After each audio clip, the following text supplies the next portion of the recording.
Olá, galerinha! Espero que todos estejam bem. E agora nós vamos iniciar o último assunto sobre medicamentos que agem no sistema respiratório.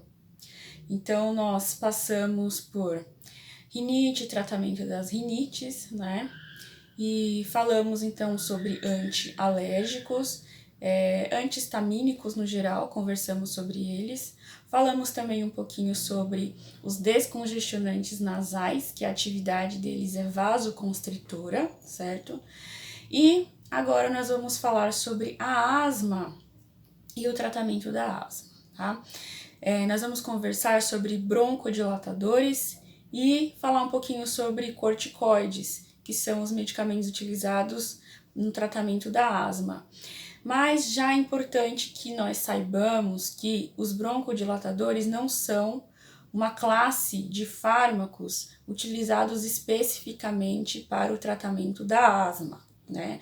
Nós vamos ver adiante que broncodilatadores é uma classe de fármacos que atuam para aumentar o diâmetro dos brônquios, dos bronquíolos, né? Ou seja, facilitar a passagem de ar. Então, nesse sentido, eles vão ser utilizados também no tratamento da bronquite, no tratamento do enfisema pulmonar, da doença pulmonar obstrutiva crônica, que a gente conhece por DPOC ou DPOC, né? Então, eles são utilizados para essas diferentes doenças que acometem os brônquios e causam fechamento dos brônquios, né? A gente vai focar no tratamento da asma, mas que já fique claro que os broncodilatadores, que é uma das classes que nós iremos falar agora, conversar a partir de agora, eles não são utilizados apenas para o tratamento da asma. Vamos lá? Muito bem, galerinha. Então, vamos conversar sobre asma, broncodilatadores e corticoides. Os broncodilatadores não são uma classe de medicamentos focadas apenas no tratamento da asma, né? Muito menos os corticoides, tá? Os broncodilatadores, eles são bastante utilizados também no tratamento das bronquites, né? E os corticoides são anti-inflamatórios esteroidais, ou alguns lugares também vai aparecer com o nome de anti-inflamatórios esteroides. O fato é que ambos são utilizados no tratamento da asma. Como o foco aqui é asma, nós iremos conversar sobre essas duas classes de medicamentos. Entretanto, é importante deixar claro que os corticoides, a gente vai citar aqui os corticoides utilizados para doenças respiratórias, com ênfase à asma, né?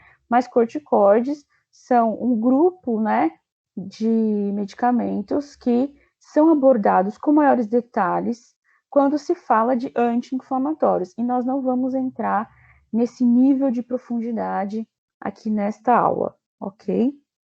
Então, primeiramente, vamos entender o que é a asma, como é a fisiopatologia da asma, certo? A asma é importante que a gente compreenda, né, como essa doença funciona, mesmo porque é uma doença com números de pacientes crescentes aqui no Brasil. Só para você ter uma ideia, tem um dado aqui de um estudo feito pelo autor Santos e os colaboradores, foi publicado em 2018 no Jornal Brasileiro de Pneumologia. E nesse estudo foi feito, né, uma análise transversal aí de dados de 3 pesquisas domiciliares nacionais. Essas pesquisas elas estão relacionadas ao Instituto Brasileiro de Geografia e Estatística, o IBGE, né, que é o PNAD e o PNS. Né? O PNAD é Pesquisa Nacional por Amostra de Domicílios e o PNS é Pesquisa Nacional de Saúde. Então, esses pesquisadores, né, esses autores, pegaram dados do PNAD de 2003, do PNAD de 2008 e do PNS de 2013.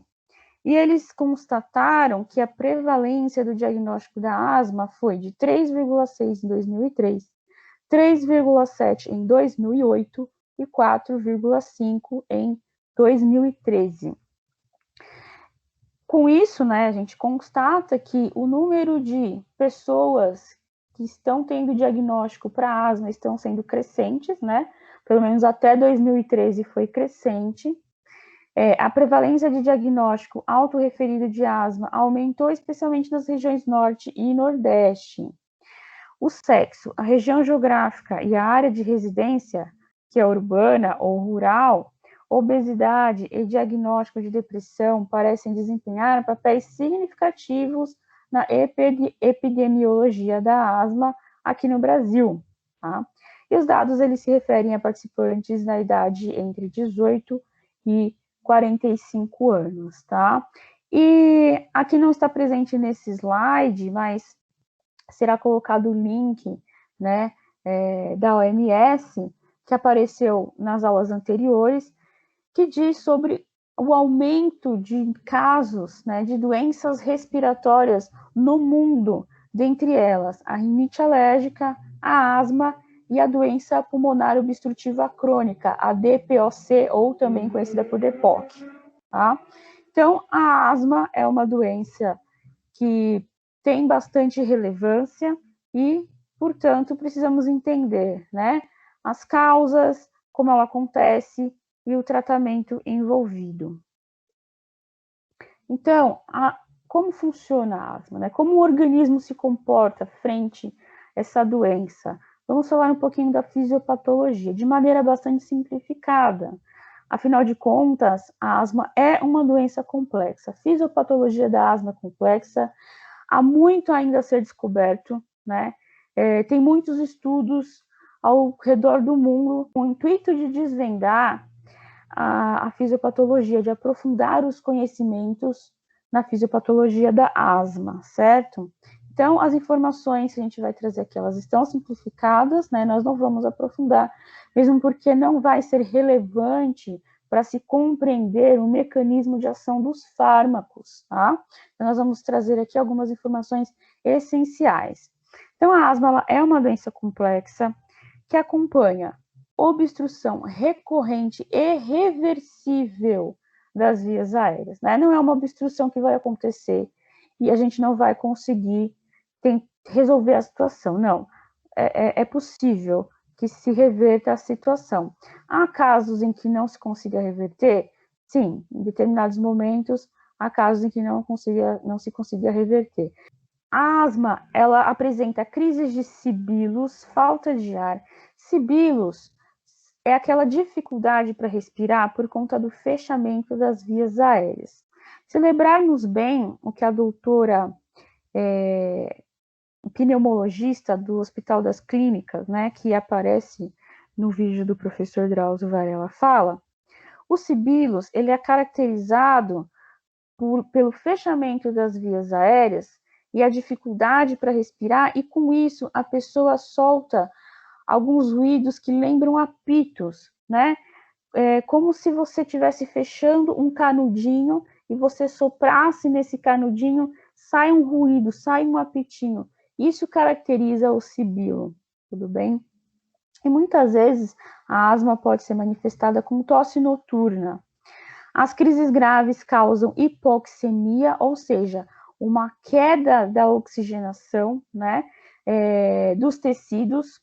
Então, como a pessoa tem dificuldade para respirar, tem dificuldade para ocorrer a passagem de ar pelas vias aéreas, ela então acaba tendo dificuldade para obter oxigênio e os tecidos, eles acabam sofrendo uma queda, né, de obtenção de oxigênio, tá?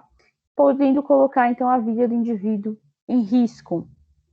As características da asma são a inflamação das vias aéreas, nós vamos conversar um pouquinho melhor sobre isso, a hiperreatividade brônquica, também já vamos detalhar o que isso significa, e obstrução reversível das vias aéreas, ou seja, haverá obstrução das vias aéreas, haverá uma dificuldade para passar o ar ali nos brônquios, nos bronquíolos, mas isso é reversível.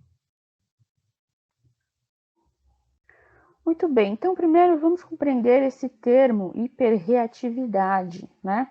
O termo hiperreatividade brônquica, ou também pode ser chamado de hiperresponsividade, refere-se à sensibilidade anormal a uma ampla variedade de estímulos, como os irritantes químicos, o ar frio e fármacos estimulantes, todos os quais podem resultar em broncoconstrição.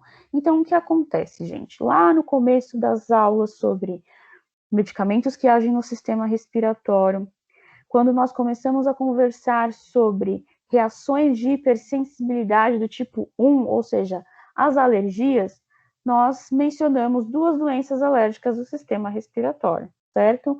Uma é a rinite e a outra é a asma. Então, a asma, ela é considerada uma doença alérgica que afeta o sistema respiratório, mas ela tem características distintas da rinite alérgica, né? A rinite alérgica, ela afeta as vias aéreas superiores. Já a asma, ela afeta as vias aéreas inferiores, brônquios e bronquíolos, tá? Acomete brônquios e bronquíolos. Acontece uma reação inflamatória, né? A atividade imunológica, ela é sobre os brônquios e os bronquíolos. E essa atividade imune, né, essa resposta inflamatória sobre os brônquios e bronquíolos provocam uma constrição, né? Vamos lembrar que essa palavra constrição está relacionada a fechamento, né, do tubo. Vamos lembrar que brônquios e bronquíolos são tubos, tem aquele formato cilíndrico, né? Brônquios são maiores, bronquíolos são, dependendo do bronquíolo, ele é macroscópico, a gente não enxerga, mas no geral eles estão permitindo a passagem de ar. São cilindros que estão permitindo a passagem de ar. Quando você tem o fechamento desses cilindros, você tem, então, uma maior dificuldade, você está dificultando a passagem de ar. E é isso que acontece na asma, né?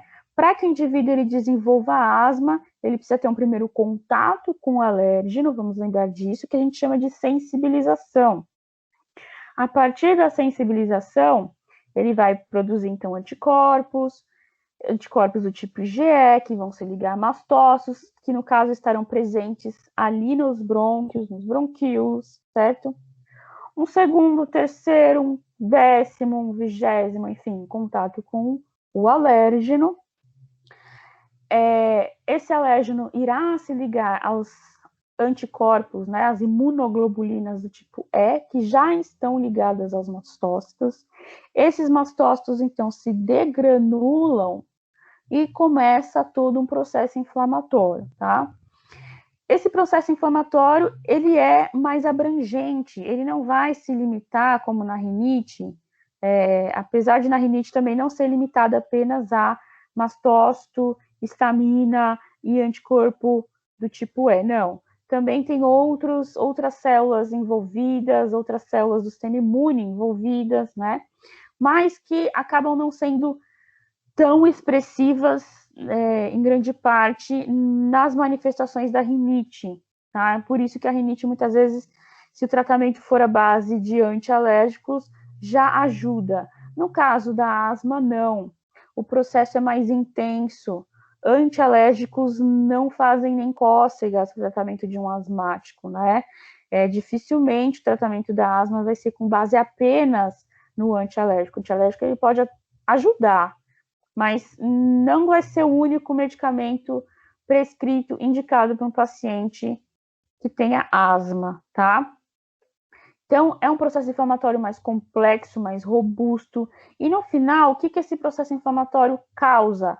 Uma hiperreatividade brônquica, né? Então, veja por esta imagem, né? Então, aqui ele fez um corte aí dos bronquíolos, né?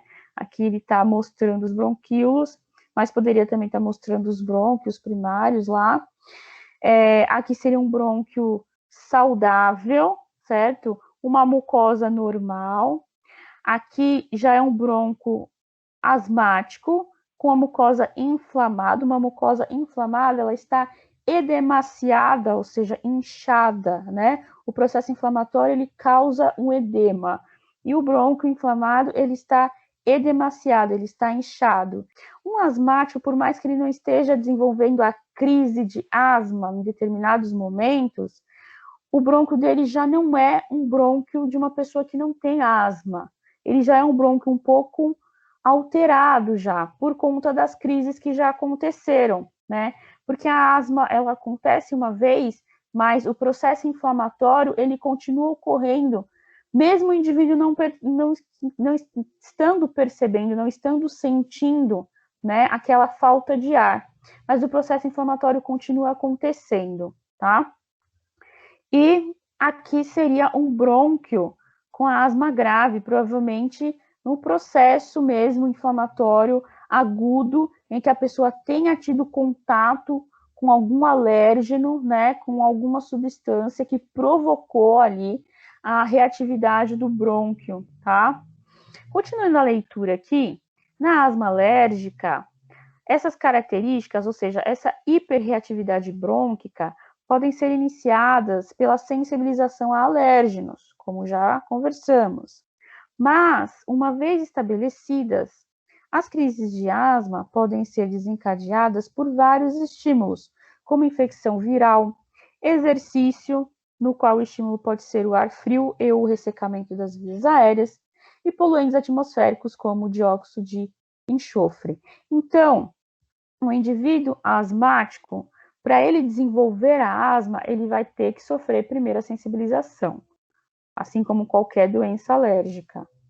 Porém, o indivíduo asmático, depois que ele já foi sensibilizado, qualquer detalhezinho pode desencadear, pode levar ele a desenvolver uma crise, pode levar o brônquio a começar a sofrer espasmo, ou seja, contração e dilatação, né? Começa aquele processo inflamatório, a pessoa começa a sentir falta de ar, começa aquele mal-estar respiratório.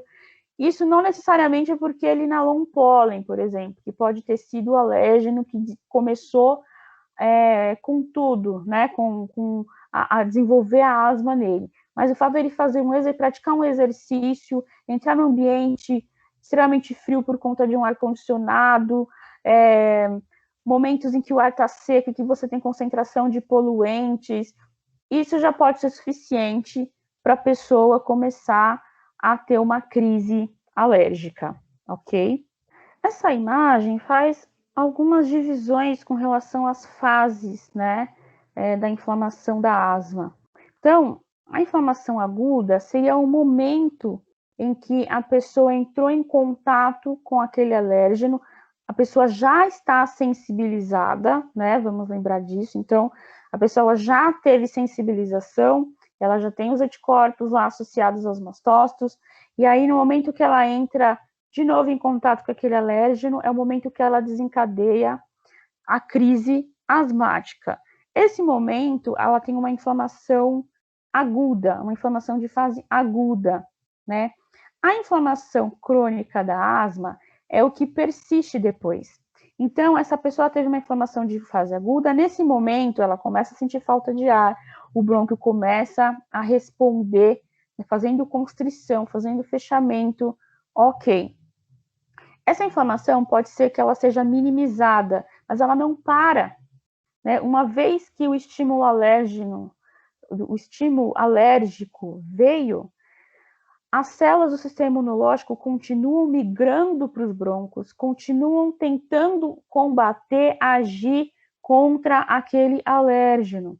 Então, a inflamação ela fica sendo constante, né? A próxima vez que a pessoa entrar em contato com alguma outra adversidade, que não necessariamente seja o alérgeno, ela já tem aquela crise de asma, porque a inflamação está acontecendo ali constantemente. Aí a gente já vai chamar de inflamação crônica, certo?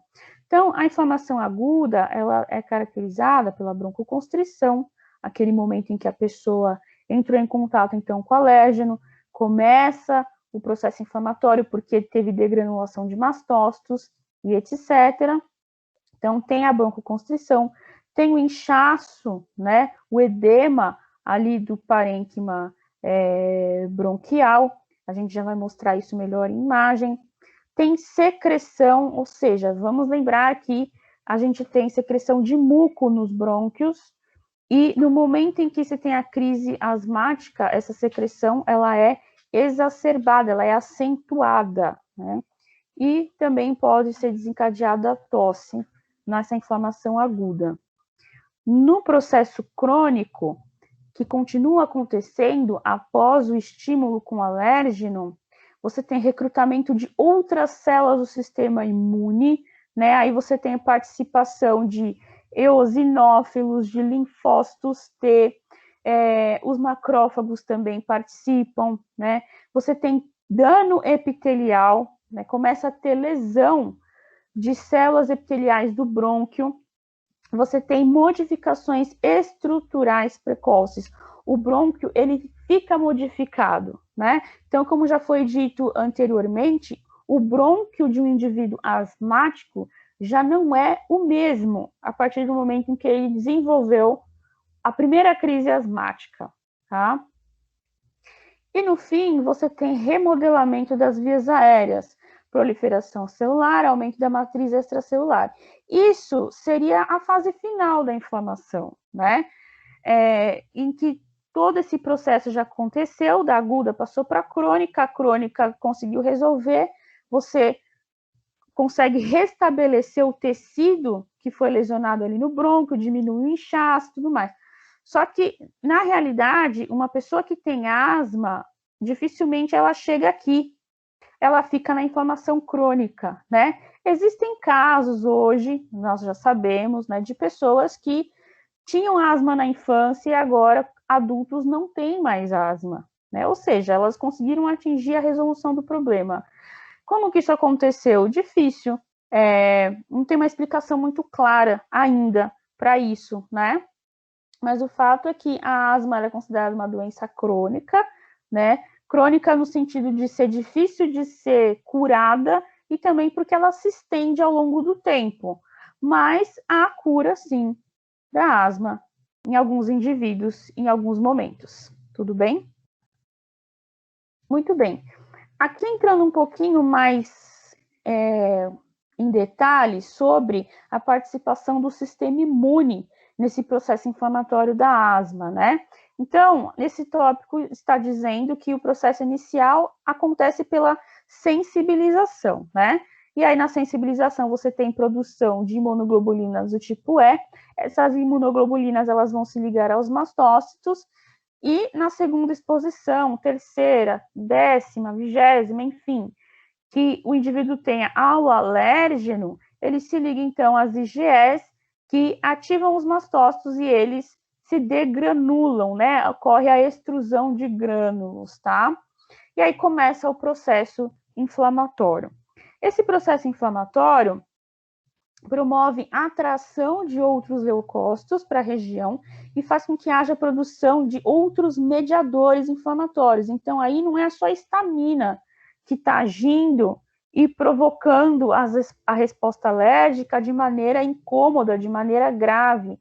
Aí você tem outros mediadores agindo que também são problemáticos na resposta inflamatória. Por exemplo, algumas interleucinas, né? IL é a abreviação de interleucina. Interleucina do tipo 3, do tipo 4, 5, 13 e também o fator de necrose tumoral alfa, que a gente chama de TNF-alfa. Além disso, você tem a participação de leucotrienos, prostaglandinas, etc.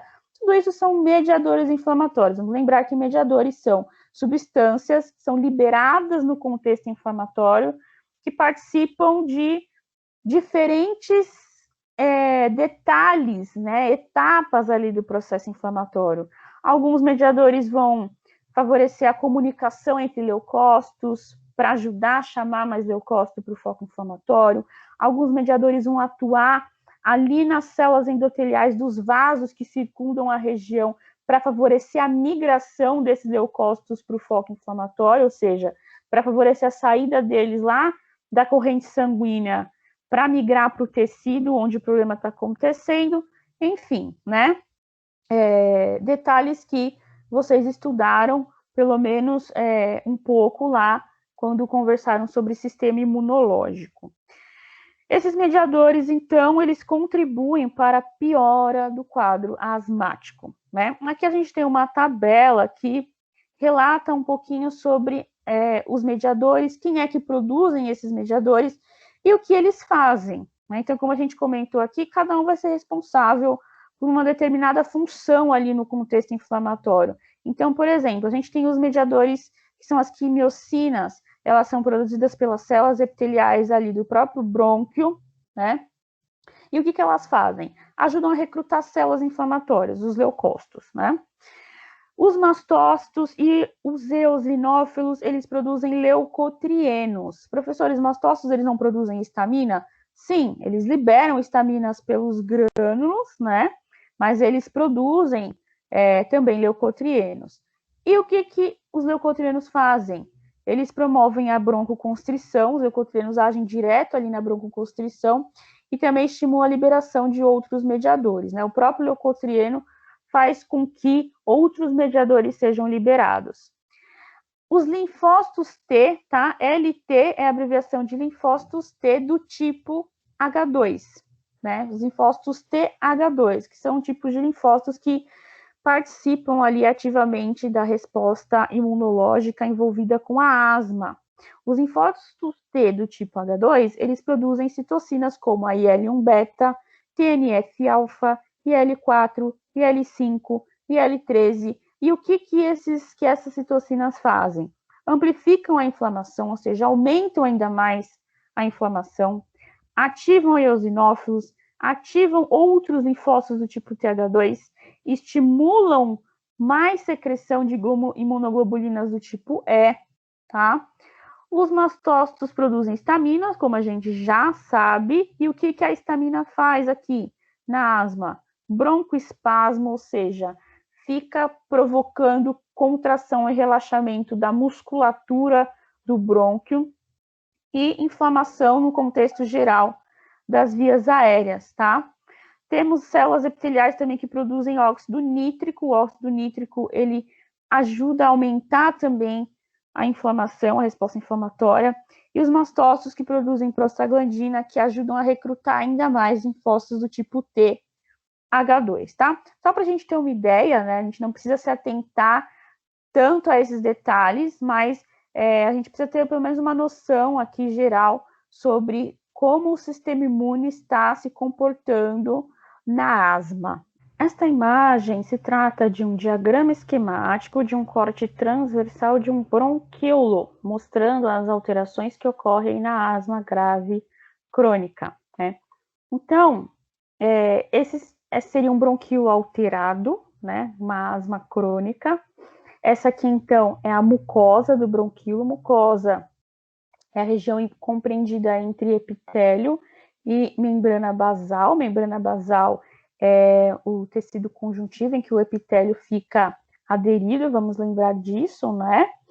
E mais uma camada de tecido conjuntivo. Depois você tem o músculo, né? E a outra camada aqui que a gente chama de submucosa, tá? Então, o que a gente tem na mucosa e também no interior, ou seja, no lúmen do bronquíolo, que é onde nós temos a passagem de ar, né? Nota-se que no lúmen do bronquíolo nós temos células epiteliais que estão se desprendendo, né? Isso daqui são as células epiteliais se desprendendo. Nós temos muco, esse amarelo aqui seria o muco. Então, o que acontece aqui? Na asma crônica, você tem desprendimento de células epiteliais, lesão dessas células, e aí elas começam, então, a se desprender. O processo inflamatório, quando ele está intenso, exacerbado, ele tende a combater também as células do próprio organismo, né? Ele começa a agredir, o sistema imune agride as células do próprio organismo. Essas células, então, do epitélio, elas passam a ser lesionadas e vão se desprendendo, né? E se agregam aqui ao muco, que também está sendo produzido com maior intensidade. Além desse bronquíolo, ele já está inflamado, ele está inchado, a musculatura já está hipertrofiada, nós já vamos falar sobre isso, o que já causa um fechamento dele, né, já causa uma constrição, uma dificuldade de passagem de ar. O que dificulta ainda mais a passagem de ar é a presença do muco, porque o muco também vai ajudando a obstruir. Veja que o muco está pegando aqui praticamente metade do espaço, né, do lúmen que ainda tem para que o ar consiga passar, certo? Então, aqui você tem o lúmen, né, o interior do bronquíolo, onde você tem a passagem de ar, uma obstrução por fechamento e por presença de muco. Você tem desprendimento do epitélio. Aqui na submucosa, né, na submucosa não, olhando para a mucosa ainda, né, você tem presença de leucócitos e de mastócito. Aqui você tem o mastócito. Aqui nós temos outras células do sistema imune infiltrando, né, para tentar combater o alérgeno ali, né, algo que não exatamente é nocivo, mas que o sistema imune do indivíduo entende como algo nocivo, né, vamos lembrar disso. Na camada muscular, nós temos uma hipertrofia. Então, o que seria isso? Vamos lembrar que músculo, né, tecido muscular tem capacidade de aumentar. As células musculares, elas têm a capacidade de aumentar o tamanho delas, né? Com isso, você aumenta o tecido no conjunto, certo? Lembrando que células é um conjunto de células, você forma um tecido. Então, o tecido muscular, ele tem a capacidade de se tornar hipertrofiado. Seja ele o tecido muscular liso, cardíaco ou esquelético, tá? A gente tem como base sempre o músculo esquelético, né? O músculo que está associado aí aos nossos ossos. A gente vai para academia, faz musculação para ficar mais bombado, né? A gente usa o termo bombado. O que é o bombado? É hipertrofiado, tá? O músculo, quando você dá estímulo para ele, quando ele se exercita, assim vamos dizer, ele tem a capacidade de hipertrofiar, né? As células musculares, elas aumentam de tamanho, você dá mais volume para o tecido. Isso acontece na asma, né? A partir do momento em que uma crise asmática leva a musculatura lisa a sofrer espasmos, e isso é provocado também pela histamina, né? Um dos principais mediadores que provocam isso é a histamina. O que é esse espasmo? É a contração e relaxamento. Contração e relaxamento. A musculatura está se exercitando, né? E ela acaba, então, ficando hipertrofiada. Você consegue aumentar o tamanho dessas células e deixar o músculo liso hipertrofiado, o que favorece mais o fechamento, né, desse bronquíolo, ou do brônquio, no caso também, tá? Aqui ele está mostrando o bronquíolo, mas isso também acontece no brônquio. E por isso que o brônquio ou bronquíolo de um paciente asmático já não é o mesmo. Você já tem a musculatura desse brônquio, desses bronquíolos hipertrofiada e hiperresponsiva, né? O músculo desse bronquíolo, desse brônquio, fica hiperresponsivo. Qualquer estímulo que não seja exatamente o alérgeno, o que começou a causar o problema, já desencadeia uma resposta, uma crise asmática. Esse bronquíolo ele já começa a fechar, ele já começa a contrair e favorecer o fechamento da passagem de ar, tá? Dificultar a passagem de ar. E aqui a gente tem a submucosa, né? A submucosa e até mesmo a mucosa, ela também pode estar edemaciada, ou seja, inchada, né? O que também já dificulta ainda mais a passagem de ar. O edema, ele é uma manifestação da resposta inflamatória, certo? E os vasos dilatados, né? Vamos lembrar que no processo inflamatório você tem dilatação de vasos, o que facilita, né, a migração, ou melhor dizendo, transmigração dos leucócitos, né? A passagem desses leucócitos lá do sangue, da corrente sanguínea, do plasma, para o local onde está acontecendo o suposto problema, né? A invasão do alérgeno, tá?